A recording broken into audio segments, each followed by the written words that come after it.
States of America and to the republic for which it stands, one nation, under God, indivisible, with liberty and justice for all.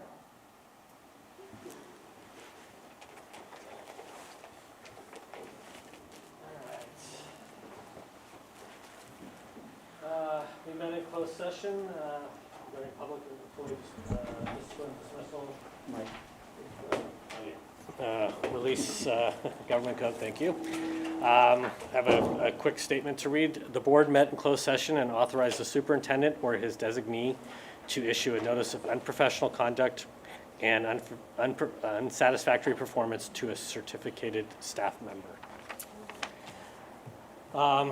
Otherwise, other direction was given. The agenda was approved today was moved by Brad Waller, seconded by Mike Christensen, with a 5-0 vote. All right, we are going to start. I need a motion and second for the approval of the September 8th meeting. Thank you. Student advisory vote. Aye. All those in favor say aye. Aye. Aye, hearing 5-0. First starts with student board member report. Charles.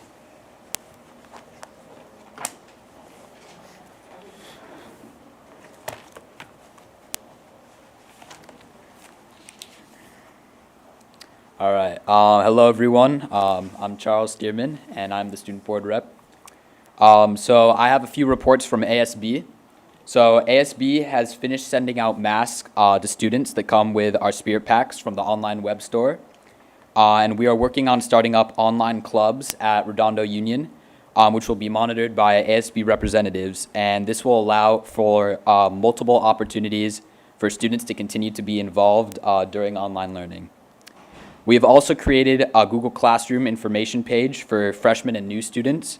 And this allows them to come onto a Zoom call at set times after school and to be able to talk with ASB students live who will be there to answer questions, help tutor them for a class, or just to have a conversation with them and allow them to get to know some of us.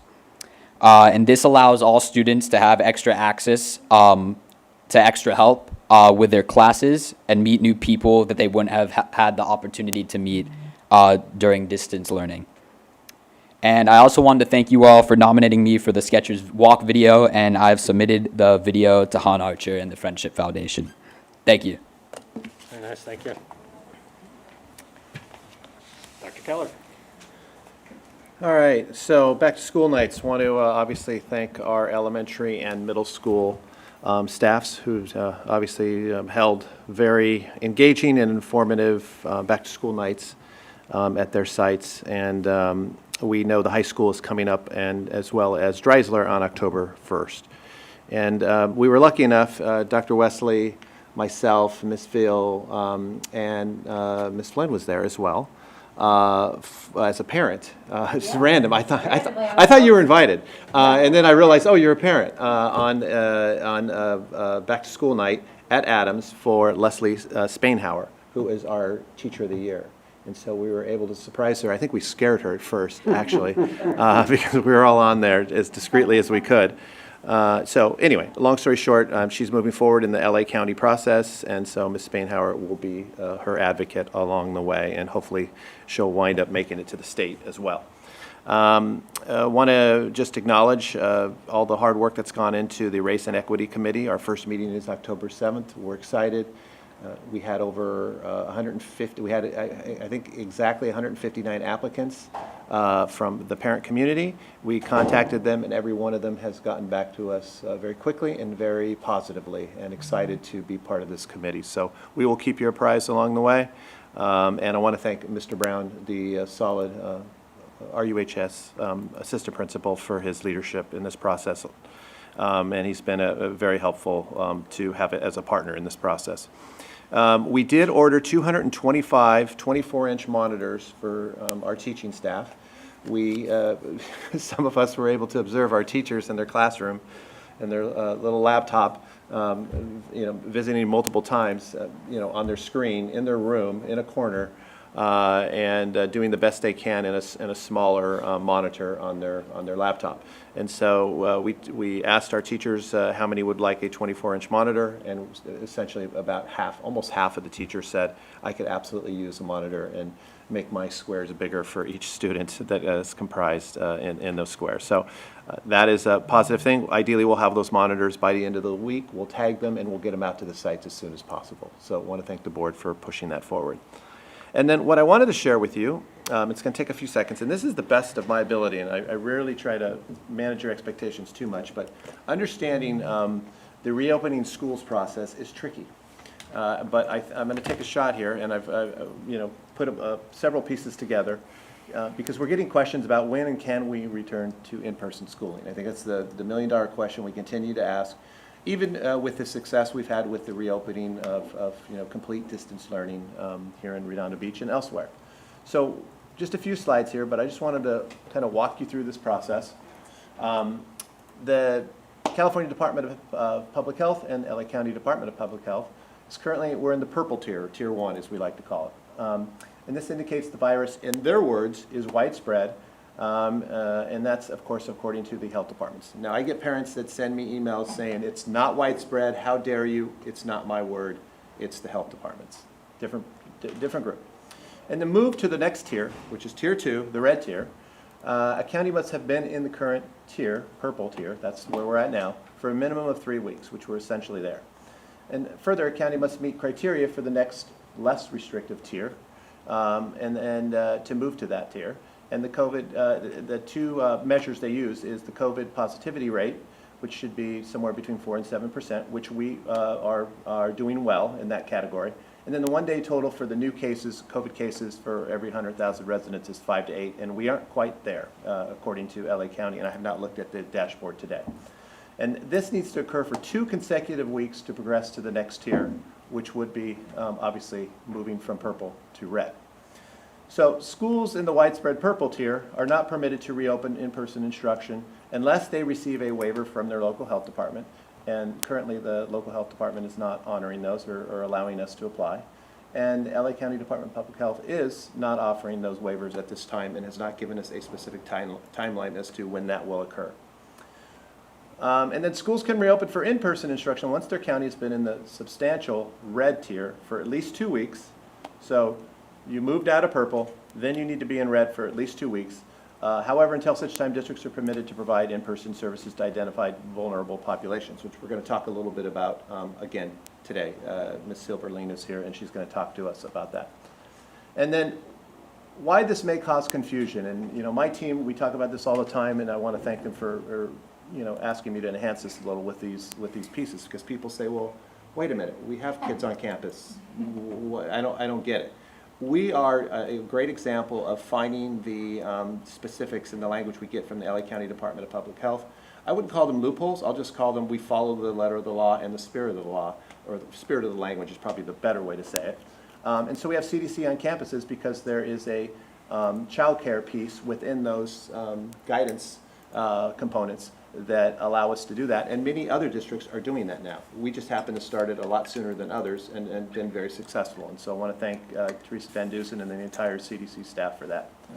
And then we're testing special education and English learners on campus. We've been doing that since I think it's August 10th. We were allowed to do that per the LA County Department of Public Health, and so we have been doing that.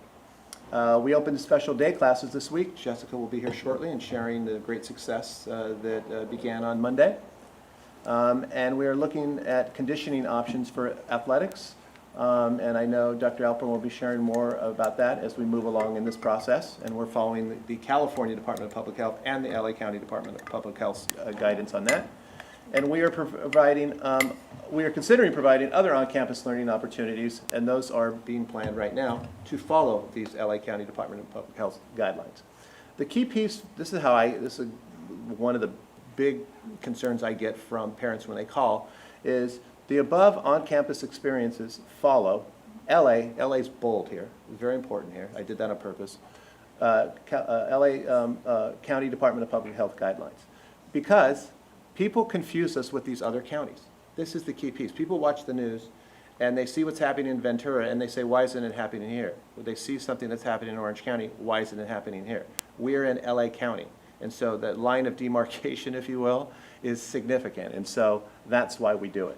And so I just wanted to give you a little update on the specifics of that. I can almost assure you that this will change over the next few weeks, but for now, this is where we're at. And what I wanted to do is just transition right into Jessica Silverlane here, our Executive Director of Special Ed, about the program we reopened on Monday and the successes we've already seen. So take it away, Jessica.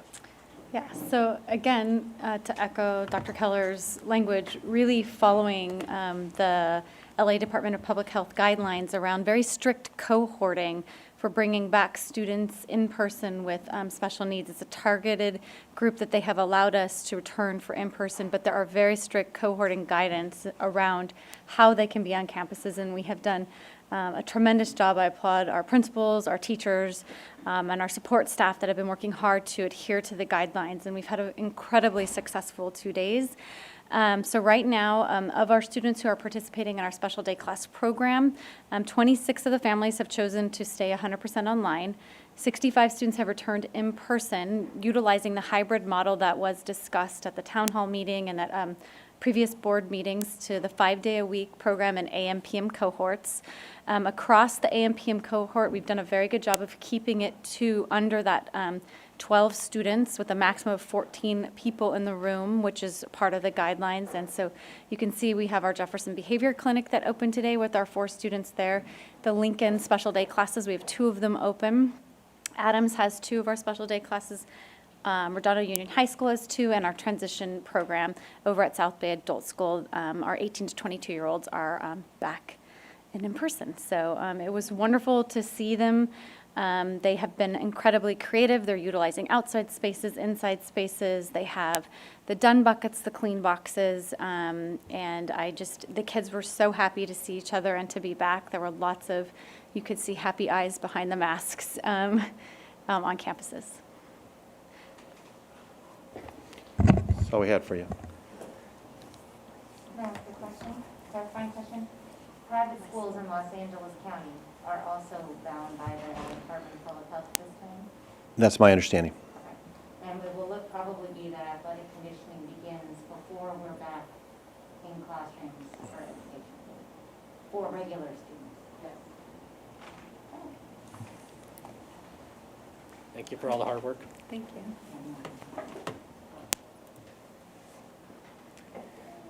All right, now we move on to the hearing section. We're going to open a public hearing concerning the availability, statutory school fees, and mitigation payments for fiscal 2019-2020. Dr. Alpern.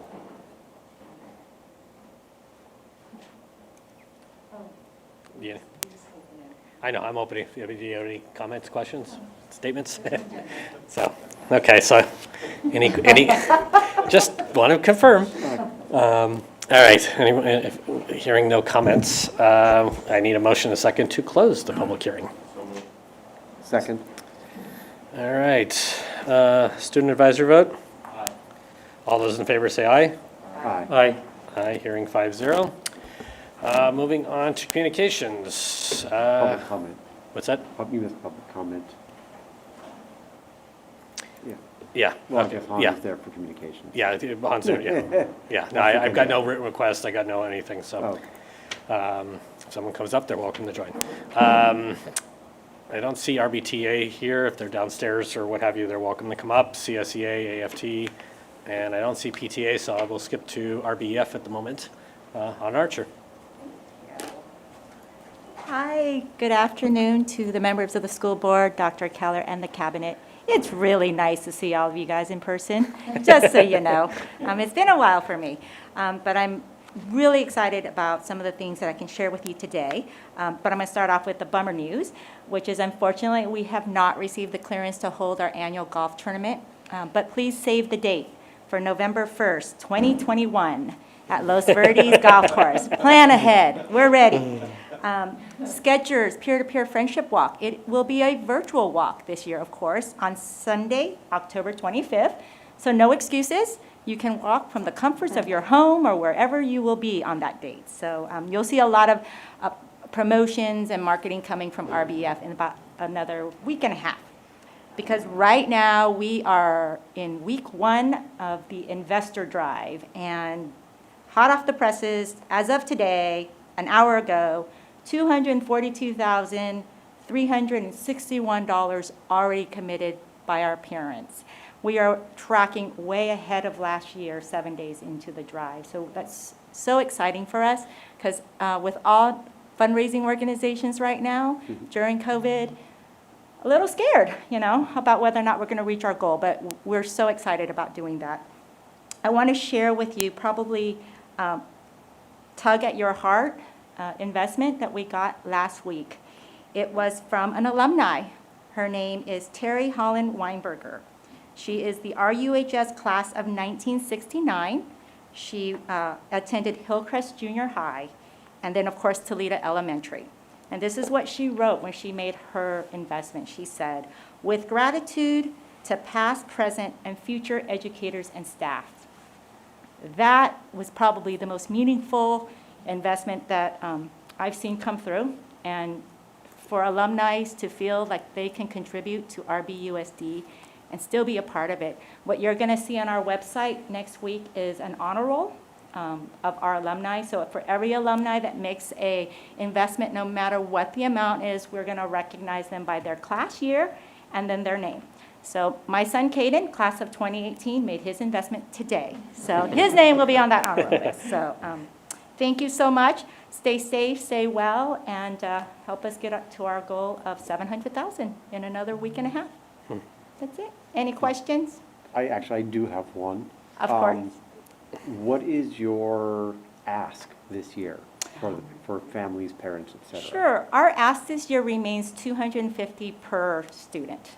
So we haven't changed the ask.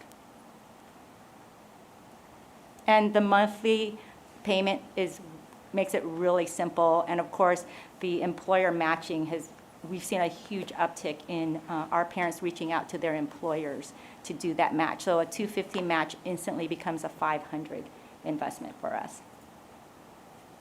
Thank you so much. Stay safe. Thanks for all the hard work. Good seeing you, too. Yes. It's good to be seen. Yes, 100%. All right, moving on to general consent. I want to pull 10.3 to 10.6. Would anyone else like to pull something else? Same for me, so nope. All right, so hearing none, can I get a motion for 10.1, 10.2, 10.7 through 10? Moved. Student advisory vote? Aye. All those in favor say aye. Aye. Okay. All right, so motion and second for 10.3 to 10.6. So moved? Second. All right.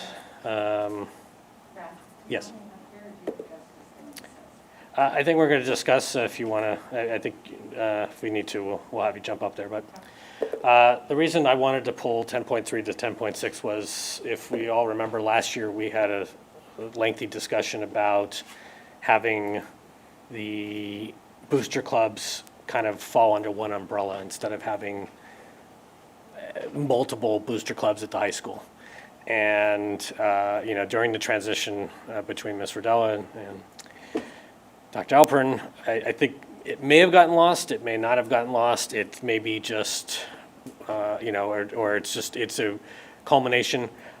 I'm not specifically opposed to having multiple booster clubs. My concern is just the transparency of the whole thing, meaning that there's issues with it. They're all representing the high school in some capacity, and they've kind of run themselves without any oversight. And, without adding the undue burden either to your office or ultimately to the ASB office or something at the high school, I wanted to just bring it back up, and maybe it's something we table the approval on these things for another meeting, but I just want to kind of get the feedback from the board on their thoughts. Being that we've had some issues with the booster clubs in the past, it's just kind of where it's coming to. We now have 4 additional groups coming, and anticipate others will show up as each group runs to to manage it. So just bringing it up for discussion, just wanted to see if there's any thoughts or feedback from anybody. These 4 booster clubs that you pulled are the ones that have already been in existence traditionally, correct, Dr. Alvin? So there are no new clubs. This is band, drama, track, and football. Those are the only board-approved booster clubs. And the process, if there was another organization that wanted to have a booster club, as it stands now? As it's my understanding, again, this is new for me, but my understanding is they have to go through the process of developing their bylaws and then getting them approved here before they're authorized to engage in any kind of fundraising or other booster club-related activities.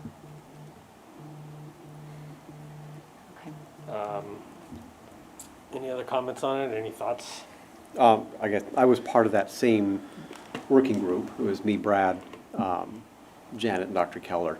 And it just solves a lot of problems and prevents complications and other issues from coming up by having one central mega booster that has all of these other organizations underneath them. And is, just, we're not doing oversight of as much. We don't have to, ideally we should be getting budgets and financials for all these boosters.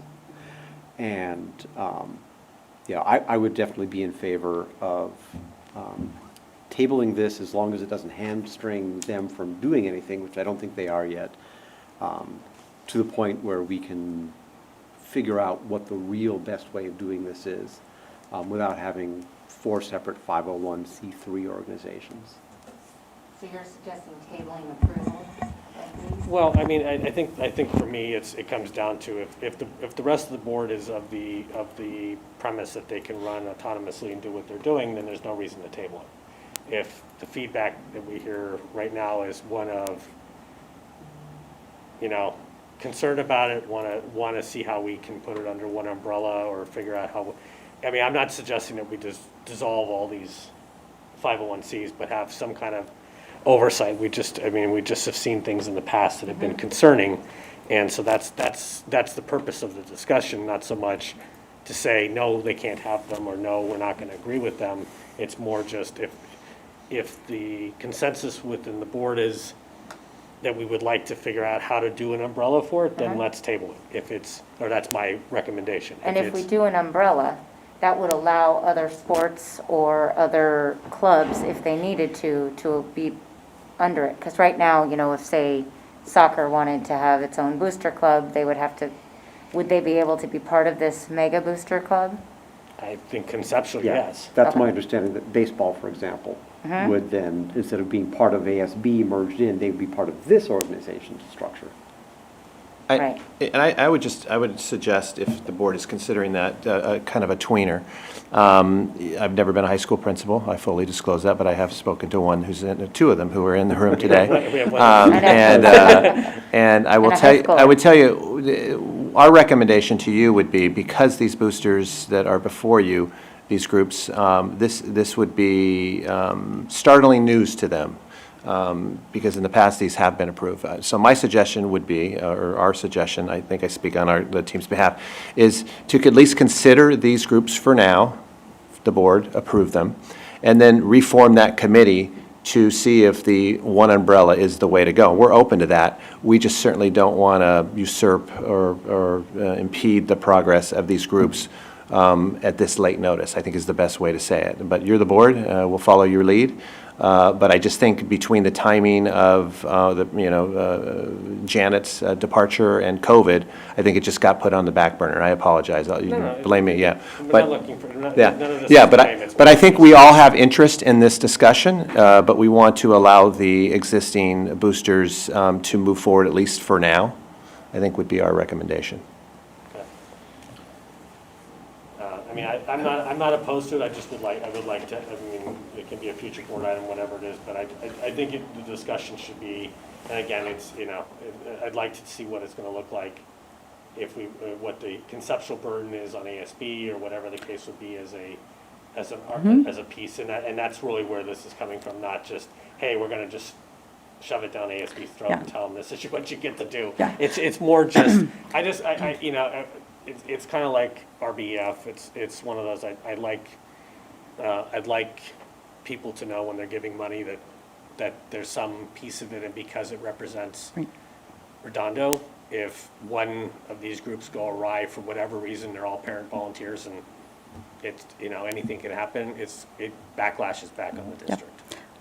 My own experience as a high school principal, I had an athletic booster club organization, and they did represent all sports on the campus. It is a separate entity. It is not part of ASB. It's run just like our current individual sport and activity extracurricular program boosters. It's just you don't have multiples. You just have one.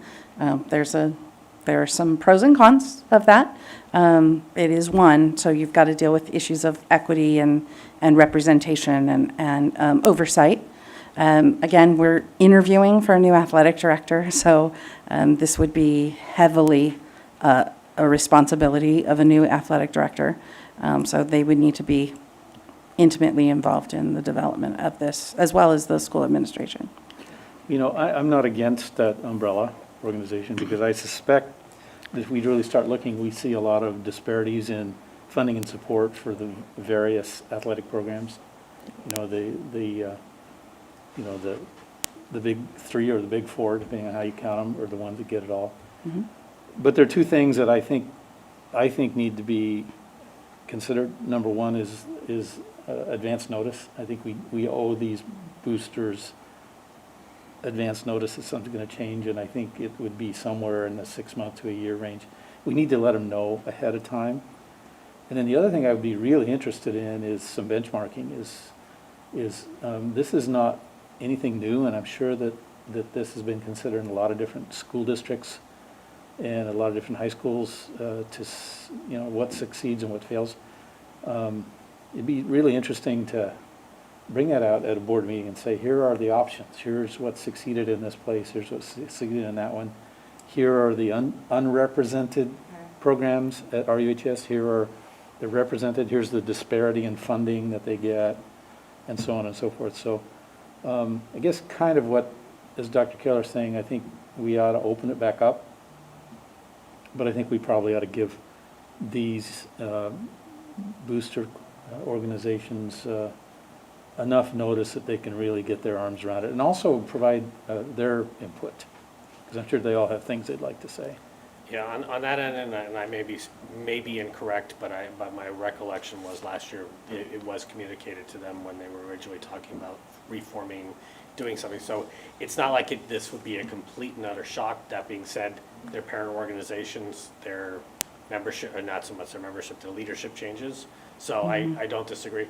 Again, I'm not suggesting that we say, all right, the theater booster goes away at the end of the year. It's more, everything is just, it goes through ASB. They can do whatever they want. It's all categorized separately.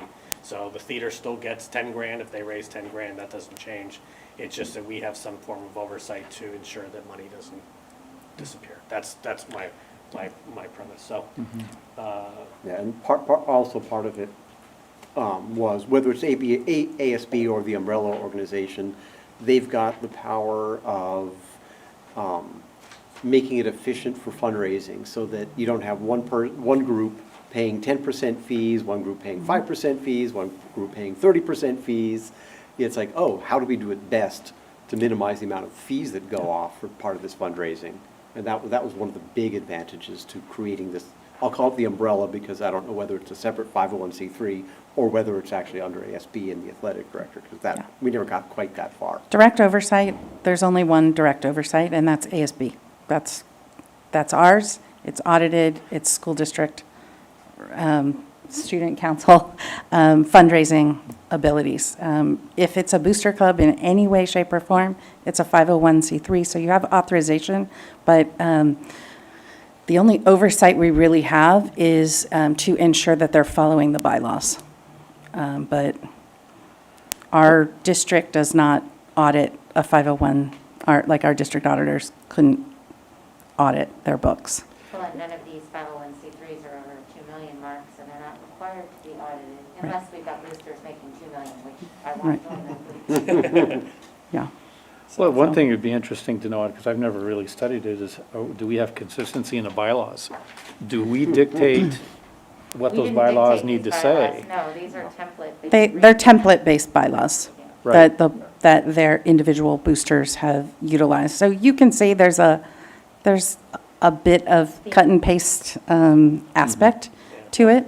Yeah, one of the concerns Mr. Waller brought up to me when we were talking was the cross-country. If you look at their bylaws, there's multiple spelling errors, there's co-presidencies, there's a lot of things, and again, it's more the consistency policy of, it should be, everybody should be following the same protocol, at least from my opinion. But- Well, and I would propose we consider maybe a standard set of bylaws. If we stick with this template, it's there. We ought to be determining what those bylaws are. Well, we're just the It's up to you. beneficiary as a district, though. I wonder if we can provide a template of bylaws. Well, if it's part of the ASB, then Then yes. yes, we can do Of anything course we we want. can. If it's independent 501c3, Then it gets to be. we can ask. Well- But again, every booster club, in order to engage in their work, Has to get which is approved. fundraising, has to get your approval. Yeah. So without your approval, they cannot engage So basically, in we their approve work. it, yeah. Yeah. All We right, can so tell then them we what they need can to do. provide those. All right, so the question to all of you before I call for a vote is, are we good with, in concept, approving what's here now with the premise of if we want to go back to it and create a standard set of bylaws and stuff so we don't hamper them in the interim for the future or something like that? Are you guys good with moving forward, at least with what we have now? I mean, I'm not asking for your vote specifically right now, but having brought up the idea of making changes, are you okay moving forward, at least with this, to take a vote versus tabling it? Yeah, I think I'd be okay moving forward with it now, but it's with the understanding that we're going to take a fresh look at this, and they ought to be ready to embrace some change later for the next season anyway. Okay, so I won't call for any kind of specific amendment for it, just more, we're gonna approve them as is That's conceptually. for just this year, correct? Correct. This school year. Well, or this school year or whatever time, Yeah, it could be next yeah, month, next and year, what- whatever it is, but at least we'll bring it up for a future conversation, but at least we will leave it intact, there's no modifications for the moment, as is. And to put the booster community on notice that we're going to be looking very closely at this. All right, so, we're gonna do this 10.4, I know has, well, let's just do it, we'll just do it one by one real quick, just to be safe. So, for 10.3, student advisory vote? All those in favor say aye. Aye. Aye. Aye, hearing 5-0. For 10.4. I have some comments. Yeah, all the, student advisory vote? All those in favor Well- say aye. Aye. All those opposed? Abstentions? Nay. Nay, okay. So that one's 4-1, 5-0. All right, and then 10.5, all the, student advisory vote. All those in favor say aye. Aye. Aye. Aye, 5-0. And then for 10.6, student advisory vote. All those in favor say aye. Aye. Aye. All right, 5-0. All right, thanks for indulging me on that one. And then in the way of a board member that may be interested, or a board member or two that may be interested in just continuing the dialogue with Dr. Alpern and the high school is, I think Brad and I maybe Okay. only because we started it, so. Great. Perfect. We started last year, so maybe we'll just continue. great, that's helpful, thanks. But, yeah, and as a comment, the only reason I voted no on the cross-country and track one is they really need to go over it. It's, 2.1, 3.1, 3.2, 4.2, 5.5, all have issues. And that's just their template, cut and paste, grammar. It looks poorly on them, looks poorly on us. And I have a strong issue with having co-presidents because disbursements need 2 people and, I'm okay with disbursements having 2 people, at least there's a check and balances. Yeah, but now they could be a married couple. There's, They are a married couple. yeah. So it's 2 people as the president. And there's one clause where it says, the president and 2 others must do this. Well, is the president a single person or two people? The presiding officer doesn't vote. Is one of them, do they both know they don't get to vote because they're both the presiding officer? It's all those things. And so, since it's been approved, I'm just asking, they should strongly consider revising the bylaws. I will convey your discussion here today to all four booster clubs. Thank you. All right. Let's move on to action items. Can I get a motion and second for 12.1? So, second. All right. Statutory fees, Dr. Alburn. So this was the public hearing that we saw large outcry. But this is we're required to annually report publicly the fees that we collect for students from new development, which we commonly refer to as developer fees. Yep. As you noted in the report, we only received, I say only, but it's not nothing, $642,000 during the 1920 school year in developer fees. However, in the pre-COVID world, we have anticipated receiving $900,000. So we did receive less in developer fees than we were expecting. We hope to receive $900,000 or more in this year. But this board item is really requesting that you adopt this resolution, which affirms our compliance with Government Code 66006 and 66001 for reporting publicly the receipt of developer fees. At what point in time do developer fees get assessed in the process? I'm thinking specifically of like Legato property. Yes. Have they been assessed already, or did that come? No, I'm sure we just had this conversation today because we were expecting to receive developer fees even when Janet was working. Before she retired, we had anticipated that we would be receiving them. So in conversation, they don't get assessed until they actually Complete the project. I mean, they can get assessed earlier, but, you know, a person would run the risk of having their project redone if they didn't pass. So typically, an individual homeowner goes through that process prior to the work being done. But we have not received Legato dollars. So we can expect the Legato still upcoming. I was just wanting to Yes. make sure it wasn't included in that 6. It was not. Whatever. And we anticipate to receive just under $500,000 for developer fees for Legato. And what we're going to do is, we talked today, we're going to reach out to them and set up a meeting with them just so they know who we are and they know who, you know, that we know we're good partners in the future, and hopefully they can be good corporate citizens as they move forward in our community. Any questions? Hearing none, student advisory vote? All those in favor say aye. Aye. Hearing 5-0. Moving on to 12.2, motion and second for the emergency resolution for reopening the RUHS Aquatic Center. Second? Yes, as part of just routine maintenance, we had received bids last fall for various parts of the RUHS pool, for just part of our regular maintenance, the acid tank, the heaters. And at that time, the repairs were not urgent. They were part of just routine maintenance. So we did process during the course of the year, pre-COVID, one of those repairs. However, what happened with COVID, the closure of the pool, the reopening of the pool, now we have these items that would have been, that we would be chalking off one at a time. And now we've got noises coming out, and we're being told we can't really safely reopen the pool to our students or to the public without the kind of the multiple quotes. Those multiple quotes put us into a position where we would need to go out for a full public bid on it, and it would take a couple months. to do that. However, because we are a CUPCA district, we do have the ability to have an urgency item.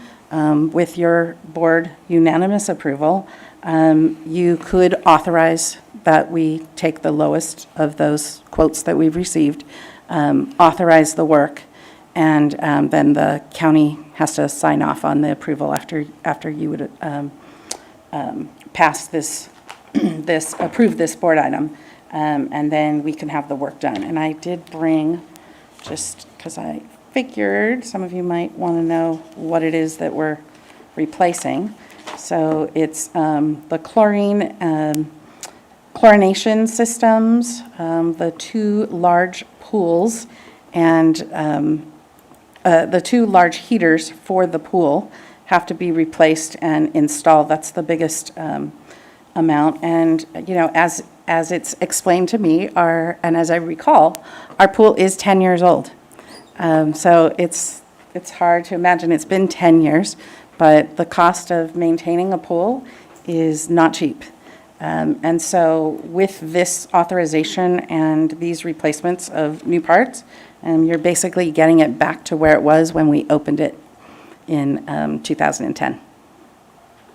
Question, how did we discover these things? Well, we do still have our pool manager, and so he is at the pool site, and we've got lots of sounds that are not expected. So it's,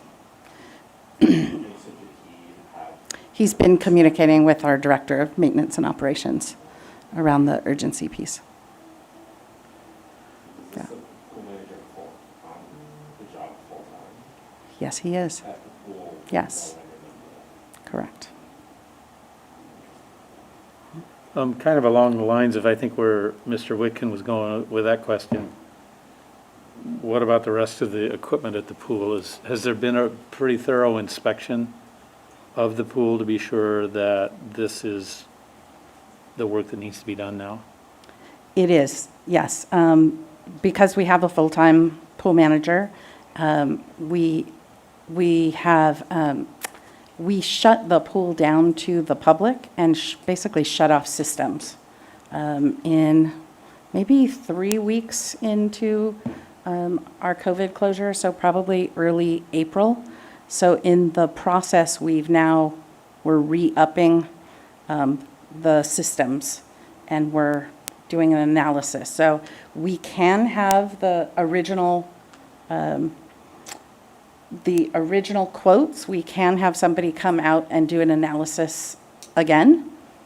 But this really replaces all of the current units, except for the work that we had done, which was a controller last year. So And it's what the is the chlorination system, the pump repair, the heaters, and the labor to install all of that. And what is the competitive process we used to get to this price? We had three competitive bids with CEM Aquatics, Nadar Inc., and Nor Systems. So it's a low bid. Yeah, and NOR does our, it seems to me they do some kind of maintenance and stuff for us already, right? They have. Yeah. They have done. So what's the difference between what we're looking at now and the bidding that happened last year? Okay, so. Like happening all at once instead of. Yes, that's it. So if you have a total project that hits a mark, then you've got to go through a different process, right? That requires different advertising and different pieces of it. And as part of a preventative maintenance, you don't get to that high number because you're replacing things as they come. I have no problem with the resolution in front of us. I'm still a little bit confused as to why we had a full-time pool manager on the job when the pool was closed with no one swimming in it. And it just causes me to ask, we have a lot of facilities now that are not being used. Do we have people there whose full-time job it is to oversee X facility, even though no one is using them or allowed to use them? Well, what we have in the springtime, he fit into a category like many employees where they didn't have assigned work. The work that we have assigned him in the last couple of months has been assisting us with the oversight of individuals wanting to use our athletic facilities or wanting to use our campus when our campuses have been closed. So he has really been assisting our facilities coordinator, Karina Vint. Sometimes he will go off-site and do that, but mostly he's been at the high school doing that. So if somebody from the public wants to go and use the football stadium, he's kicking the mat. They'll run to wherever they are. Yeah. I just want to make sure that like our resources are being allocated intelligently. Yeah. And that there aren't people kind of sitting in a closet. Yeah. This is part of a much larger conversation, but I absolutely hear you. Yes. I guess my only concern, whatever, 10 years sounds long, but it also sounds short for something such a major facility. So it just seemed out of the ordinary that pretty much everything is failing after 10 years. It seems like, so is there a maintenance difference that will make these things last 15 or 20 years or something like that we can do so that it's not pretty much, well, the heater only lasts 10 years. Yeah, I know this is different from home and all that kind of stuff. Let me- That pool's operated pretty much 7 days a week, 365 Let me tell days you, a I year. own a pool. Everything fails at once. I went through 2 pumps. I went through, heater coils, things like that. It all went within like a month. And it's just, if it's consistently running, a lot of these systems are all tied together. I'm not saying that they're all together, but I can tell you, your acid machine tied with the pumps, they're all running consistently. And it's probably, honestly, it's probably a scenario where hypothetically the acid's really still works, but it's like hanging on. And so we either do it now or we do it in 3 months from now.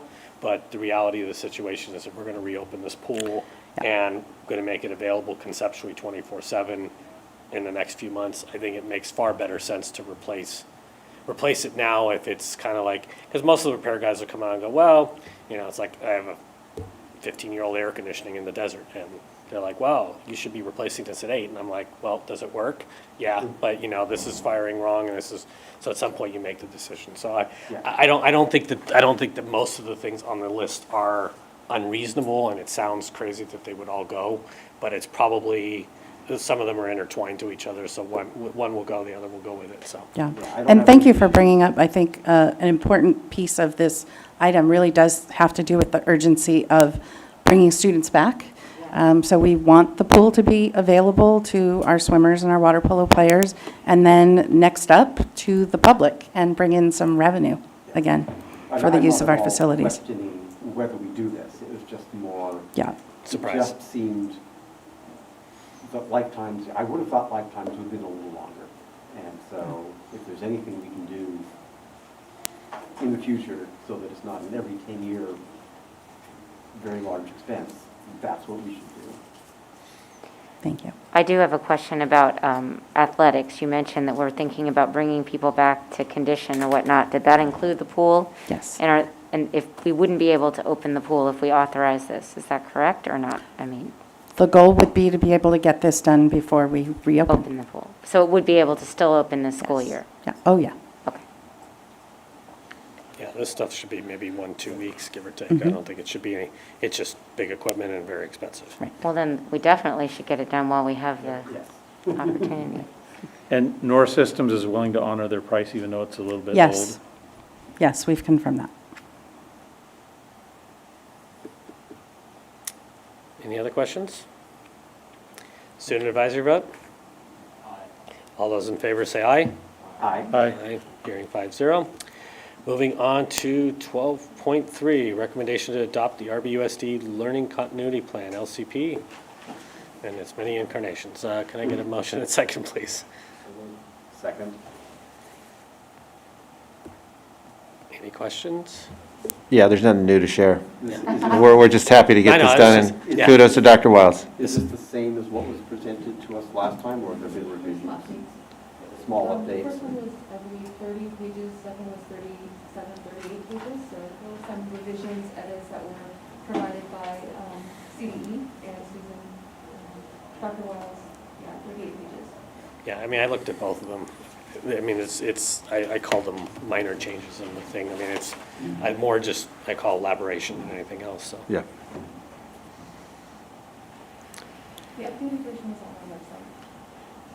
Yeah, look at it right now. Thanks.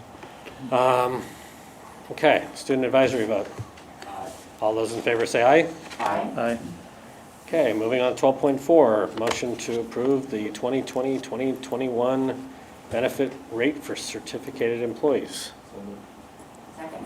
Thank you. Since we have signed tentative agreements with our certificated unions, RBTA and AFT, we are in the process of negotiating with CSEA, so we don't have a signed TA with them yet. We're bringing to you the benefit rates, and so we'll bring classified once we have an agreement with CSEA. So the recommendation is to approve the benefit rates. I just want to make sure that everybody say on record, thank you, because these rates brought things down dramatically. And I know that when I first joined the board, that was something we had seen a big hike in increasing. So this is really going to help all of our employees. So thank you for making that happen for them. Oh, yes, thank you for acknowledging that. Kudos to the team downstairs, especially Robin Morrow. Yeah. It was definitely, it's a huge difference, I mean, cost-wise, so. Student advisory vote. Aye. All those in favor say aye. Aye. 5-0. Moving on, correspondence. Anyone have any correspondence they wish to share? Hearing none. Board member reports. David. Mike. Last week, we had a regular meeting of the Board of Southern California Regional Occupation Center. It was, let's just say, it was a tough meeting. We have some real challenges. The SCROC is in the process of offering some courses for the adults, pushing some things out, working with the JP districts to see if they're, when they're ready to start bringing people back. There was, a request as to whether we at Redondo were going to be continuing to support SCROC. I said, yes, we are, when they're ready to come back. There was something that was a little disturbing to hear. The member from Torrance was not there, but had let Dr. Hilaire know that the students from Torrance are not going to be allowed to enroll at SCROC unless they are completing a track, and that Torrance feels that they can provide CTE at a lower cost than SCROC can. So that was a pretty big shot across the bow of SCROC from Torrance. So as we see the pandemic play out, and as we see what happens from county health and what SoCal Rock is able to put together when things come back together, we'll have a better idea. Obviously, there's a huge hit in revenue that will not show in the accounts at this point because they're basically account in arrears. But next year is going to be extraordinarily tough. So not now, but probably as we get close to the end of the calendar year, we'll probably want to table or we'll want to have a few sessions of discussion at the board level about what kind of things we're looking for SoCal Rock. Okay. I think the general feel is that this is going to accelerate the financial issues that SCROC was facing. And that's it for me for right now. Okay. Brad? I have no report today. Kramer? Just to echo, I enjoyed back to school night. I got to participate as a parent with Adams, and my first session was with Miss Spainhauer, so it was nice to see all of your faces there as a surprise. Honestly, the videos that the teachers put together and sent in advance, it took a lot of work on the part of a parent to have to listen, but I feel like I actually know more about the goals of my kids' learning in this school year than maybe I have previously. So really kudos to them for it was a lot of time and effort that went into it, so really appreciative about that. I want to thank Dr. Wilds and Jessica Silverling, who gave a fantastic presentation for 33rd District PTA with tips for distance learning. If you didn't get to see it and you want to, it's posted online at 33rdpta.org. There is another free session with Dr. Eduardo coming up next Tuesday night at 7 o'clock. She's going to speak regarding strategies for stress and anxiety during distance learning. So you can register for that for free at 33rdpta.org. And I think that's it. Oh, and just a point of clarification about the Equity Committee. You mentioned there were 159 applicants. They had all been reached out, but there are not 159 members. No. Okay. We are confirming the number of participants, and we're sending the no thank you, but we may have a future subcommittee at the local school sites in a year. That's kind of like our plan B as we move forward. So we're trying to let them know, stay tuned, there may be other opportunities for you. And everybody will need to be part of this work eventually Yeah, absolutely. anyway, That's whether exactly they what sit we on say. this. Exactly. Okay, thank you. Great. And other than echoing Raymer's comments on the PTA, that was fantastic. So, calendar of events. Reminder everyone, we are off next Monday, and then October 13th and 27th, we will be back here, 4 o'clock, same time, same channel. So, any future agenda items? Other than I think the one for regarding the clubs, the booster clubs, we'll put that for a future. Hearing nothing else, can I get a motion and second for adjournment? Student advisory vote. All those in favor say aye. Aye. We are adjourned.